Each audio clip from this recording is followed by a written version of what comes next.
আসসালামু আলাইকুম। কেমন আছেন আপনারা? নিশ্চয়ই ভালো আছেন। আজকে আপনাদেরকে দেখাবো ডিম বিস্কিট কিভাবে বানাতে হয়। প্রথমে একটা ডিম আমি ভেঙে নিয়েছি, তারপরে ঘি দিয়েছি 1 চা চামচ, বেকিং পাউডার দিয়েছি 1 চা চামচের 4 ভাগের 1 ভাগ, লবণ দিয়েছি 1 চিমটি, চিনি দিয়েছি 1 টেবিল চামচ। তারপরে এখন আমি সয়াবিন তেল দিয়েছি 1 চা চামচ। এখন আমি ময়দা দিয়ে মাখাচ্ছি। ময়দা বা আটা দিয়ে আপনারা দুটো দিয়ে বানাতে পারবেন। এখন যতটুকু লাগে আমি দিয়ে নিচ্ছি, পানি দেওয়া যাবে না একদমই।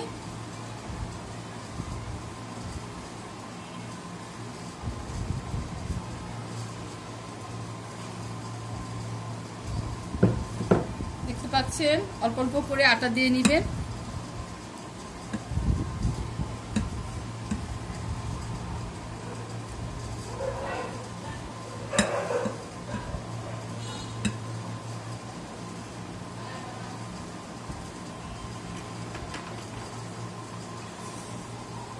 আর একটু আটা লাগবে, মেখে নিচ্ছি।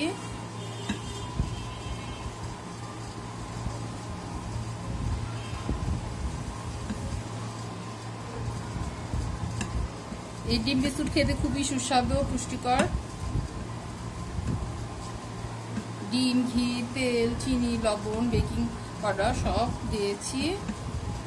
ডিম একটা, চিনি 1 টেবিল চামচ, লবণ 1 চিমটি, ঘি 1 চা চামচ, সয়াবিন তেল 1 চা চামচ, বেকিং পাউডার 1 চা চামচের 4 ভাগের 1 ভাগ। তারপর এখানে মুখে নিচ্ছি। ঘি দিলে সুন্দর একটা ফ্লেভার আসে। ঘি দিয়েছি, এখন ঘি দিয়ে আর একটু ঘি দিয়ে মেখে নিচ্ছি। পানি দেওয়া যাবে না, তাহলে ভালো হবে না।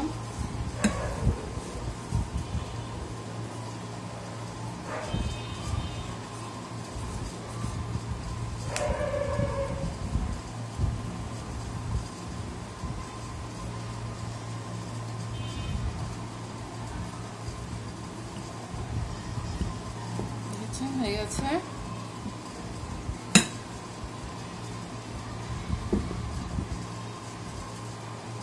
একটু ঘি মেখে এখন গোল গোল করে বানিয়ে নেব। খুব সহজ, কয়েক মিনিটেই আপনারা বানিয়ে ফেলতে পারবেন ডিম বিস্কিট।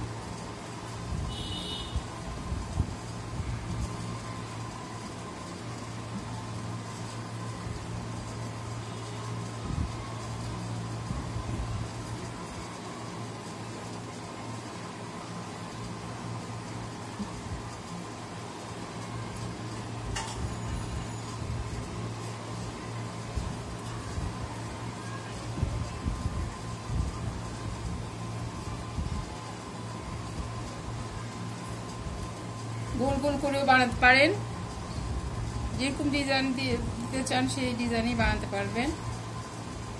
আমি সহজভাবে এইভাবেই বানাই, চট করেই হয়ে যায়।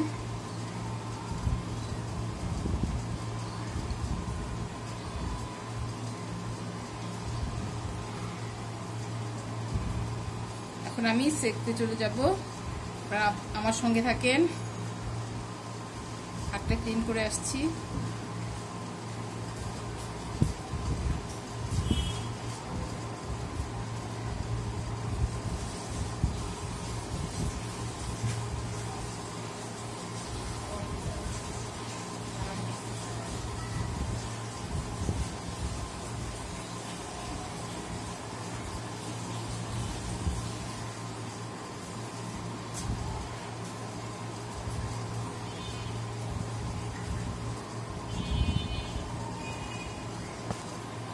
বন্ধুরা, নিশ্চয়ই আপনারা দেখতে পাচ্ছেন আমি এখন এটা ভাজবো।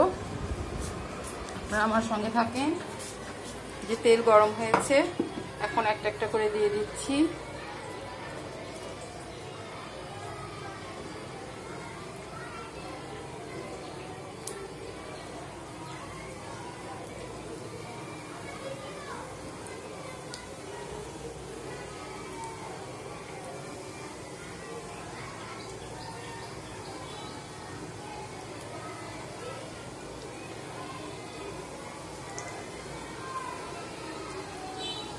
দেখতে পাচ্ছেন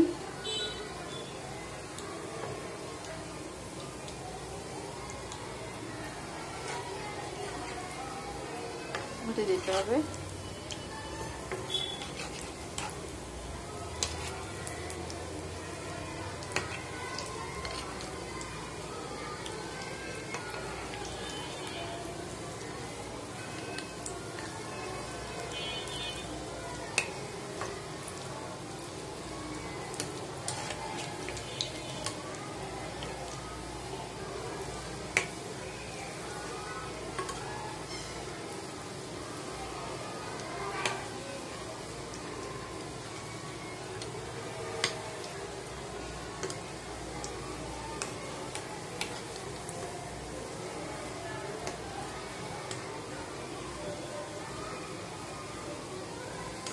দেখতে পাচ্ছেন কত ফুলেছে,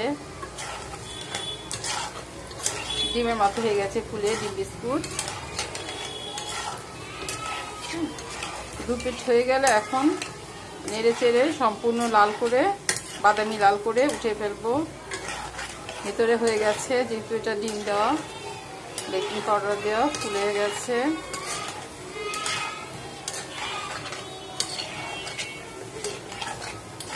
কত সুন্দর হচ্ছে, এটা খুবই সুস্বাদু।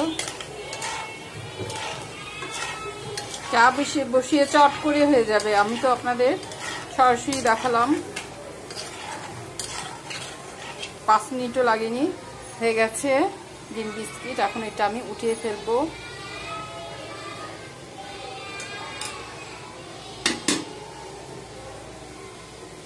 চুলা অফ করে দিলাম, এখন আমি উঠিয়ে ফেলবো।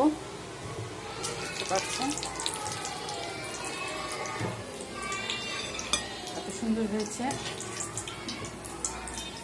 আচ্ছা,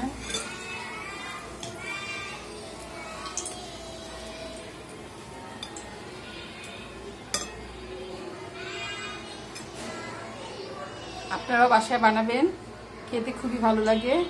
খুব সহজ, পুষ্টিকর, মজাদার নাস্তা। ভালো থাকবেন সবাই, সাবস্ক্রাইব করবেন ভালো লাগলে। সবাই অনেক অনেক ভালো থাকেন, সুস্থ থাকেন। আল্লাহর রহমতে আপনাদের সবাইকে আল্লাহ সুস্থ রাখুক এই কামনা করে শেষ করছি। আল্লাহ হাফেজ।